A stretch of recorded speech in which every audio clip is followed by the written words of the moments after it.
All right, it's August the 16th. These guys think the dates will change. I don't think so. I'm sure Lagos says they're preparing for that particular date in history. I would actually advise us to stand by and see what will happen. Before that, we have just about 2 weeks. Till that, I don't think that's going to change. But yes, that's what it is. The Federations Cup final between Dolphin and Eimba FC. Moving on, we'll go straight to round off with the international scene. International friendlies is what we're going to talk about. So many games have been played in preseason. Arsenal FC played yesterday night. They started the Emirates Cup. They scored 5-1, just in case you don't know. I'll show you the scorelines of the games that were played yesterday at the Emirates Cup. We'll start with the Emirates Cup and some selected results. Also, Manchester United are currently playing the International Champions Cup. They were impressive yesterday, defeating Real Madrid 3-1. Other scorelines, we saw Inter Milan play 2-0 over AS Roma. Also, both of these guys are actually playing International Champions Cup. Other scorelines as well, we have Tottenham playing 6-1 with Celtic FC. Malaga played 3-1 with Newcastle. Nice played 1-0 with Barcelona. Arsenal played 5-1 with Benfica. Monaco played 2-2 with Valencia. Arsenal will take on Monaco tomorrow, thereabout. Today, I beg your pardon, and Benfica will take on Valencia. Friendlies we expect to see today as well will be Chelsea taking on Werder Bremen, Schalke 04 taking on Newcastle United, Everton taking on FC Porto, and that's it. Those are the fixtures you have and the results you have on your screen. As we round off, Larry, I'm going to come to you as regards the Arsenal factor. Let's talk a little bit about the Manchester United side. I mean, this is a side that we understand are playing a 3-5-1 or 3-4-4, whatever formation, but the bottom line is they have 3 defenders. Now, you would expect them to struggle, but playing against a Real Madrid side, scoring as many as 3 goals, you will think that maybe they're getting very comfortable with the Louis van Gaal formation. Well, I hope they are so comfortable with that formation. This is a coach that came into a club and said he met the booking team. Well, I don't know what that booking means. That is in quotes. I think maybe by the time we go deeper into the season, we need to unravel what booking means. Broken the spirit of whether it's broken spirit, whether it's broken psychology, whether it's broken moral, I don't know. I don't know what that is, what that indicates. What is the meaning of that? Are you indicting your predecessor? That's a question for another day. But the United side, when I saw this result, I went on Twitter. I saw United fans celebrating that they beat Real Madrid. It was its last decima, blah blah blah blah blah. Well, that's a good result, but first, it's just a friendly game. Test your player, perfect your strategies, get your tactics right. When the real job comes, like people will say, when jungle mature, we know who Tarzan will be at the end of the day. But I think it's a good one for United. That brings them back. I think for their fans, they will look at Louis van Gaal as one coach that won the Champions League, won the league, done that, seen it all, moved on from club to club. Yes, moved from club to club, and he's been successful over time. He doesn't talk, doesn't give you to play pan talk. He's not a talkative, but let the results speak on it. That's right. So is Tarzan, is Yaya Sanogo the Tarzan of Arsenal FC? It seems to be. Critically, before that game, there was the Monaco Valencia game, and something happened there. Falcao came back from his how many months layoff? 3, 4, 5, 6 months layoff in that game. And if Falcao had gone to the World Cup with Colombia, who knows? Maybe James Rodriguez would not have shined and would not have shone and been at the at Real Madrid now with the £80 million tag move. But having said that, Sanogo seems to be a poacher. He seems to be a kind of player that is a box 6 player at the right place at the right time with the sort of goals he scored yesterday. A couple of them were fortunate to have rebounded off the goalkeeper, but he seems to be, he reminds me of an Inzaghi or a Javier Hernandez, always just seems to be at the right place at the right time. But it was a good run out for the Arsenal players, particularly the youngsters like Callum Chambers, who just joined, and all of the young stars in the middle, Wilshere, Ramsey, continuing from where they stopped last season. It was a good run out basically, and I thought they acquainted themselves very well. Okay, news coming through yesterday night was that Frank Lampard will probably go to Manchester City. Pellegrini has come out to actually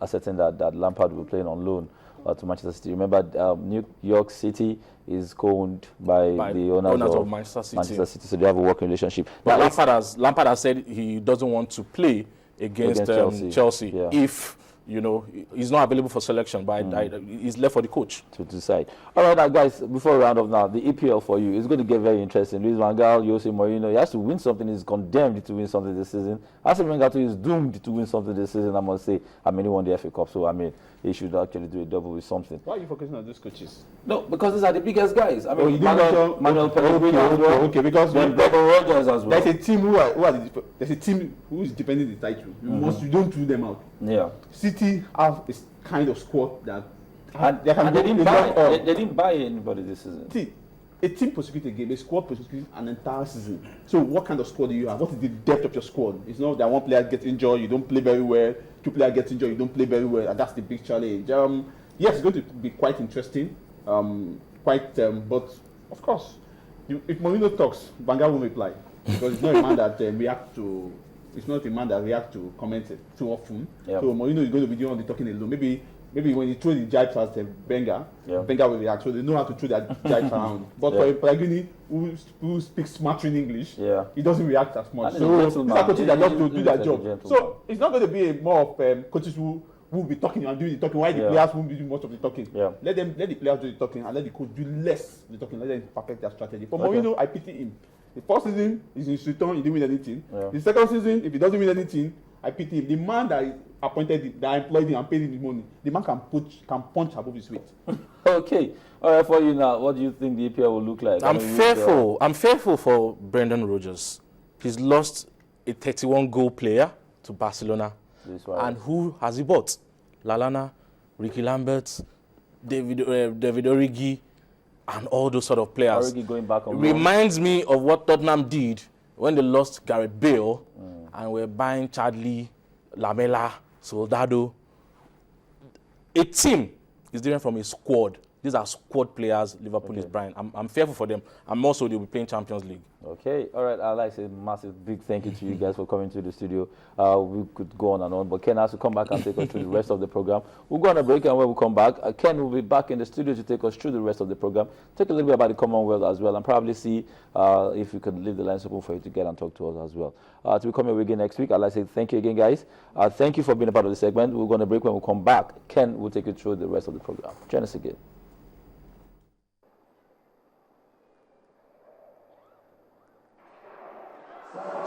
Sumner out first for Nigeria.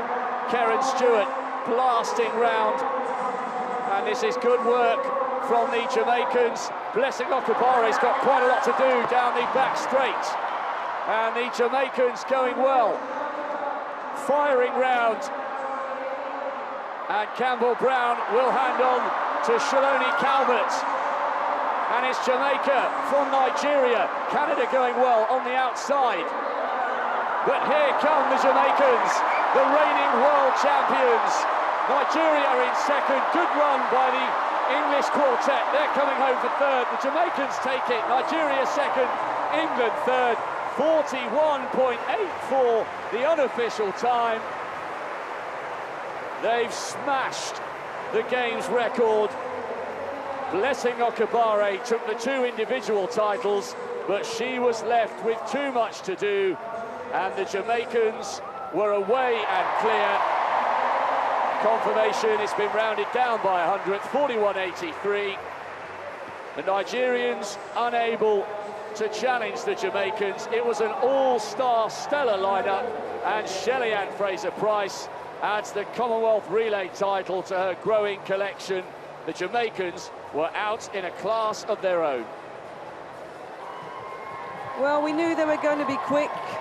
It's obvious. You look at the world-class lineup they have on the paper. And down the back straight, Veronica Campbell-Brown. So away for the first time of asking.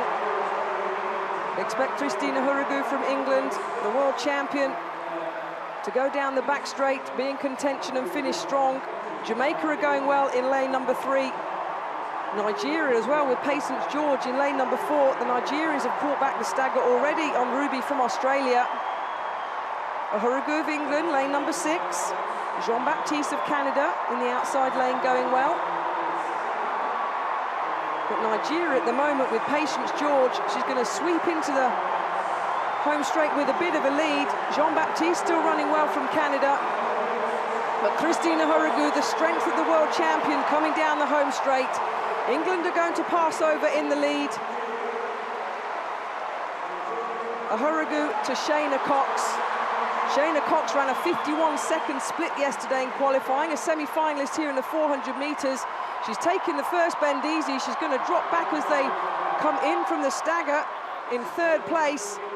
And Jamaica sweep into the lead. Novelyn Williams-Mills the silver medalist in the 400 metres, powering down the back straight. Look at the gap now. Jamaica are leading this one. Nigeria with Olamana Omotosho, a semi-finalist in the individual 400 metres, Omotosho. She's trying to claw back Williams Mills of Jamaica. Shayna Cox clear in third and bronze at the moment. Australia are in fourth, but Jamaica are going to lead. Williams Mills, she'll hang on to Anastasia Leroy. Oh, a little bit of a mess upon the Nigerian changeover as well. Omotosho onto Ada Benjamin. The Indians have gone, they've dropped the baton. The rain is steaming down here now, but Jamaica are flying down the back straight. But here comes the Nigerian, the third leg runner, trying hard to close the Jamaican lead. There's a real battle potentially going to go on for the minor places. Leroy from Jamaica kicks into the home straight. Benjamin of Nigeria here. She ran the first leg in qualifying. She's been swapped in the legs, but it's Jamaica, and this isn't going to plan. We thought they'd be a lot further ahead. Jamaica and Nigeria are going to hand over virtually in a deadline. England are still in third. Australia are still in fourth. Trinidad in fifth. And there's a little bit of a trip on the first bend. Who's going to go down the back straight in the lead? It's Nigeria. Jamaica are tracking, Jamaica are past. England at the moment are clear in third place with Annika Onora. Kelly Massey handed on to her. The last 200 metres, Jamaica are leading. Stephanie McPherson, the individual 400-metre champion. You're going to expect, and she's going to want to hold on for Nigeria's last leg runner. Abogun has nothing for Nigeria. Stephanie McPherson, she's going to stride away. The bronze is safe for England, and the 400-metre individual champion, subject to confirmation, a games record of 3 minutes 23.83 seconds. And the Jamaican has a second gold medal of these Commonwealth Games. And it went to plan, but maybe the gap wasn't as big as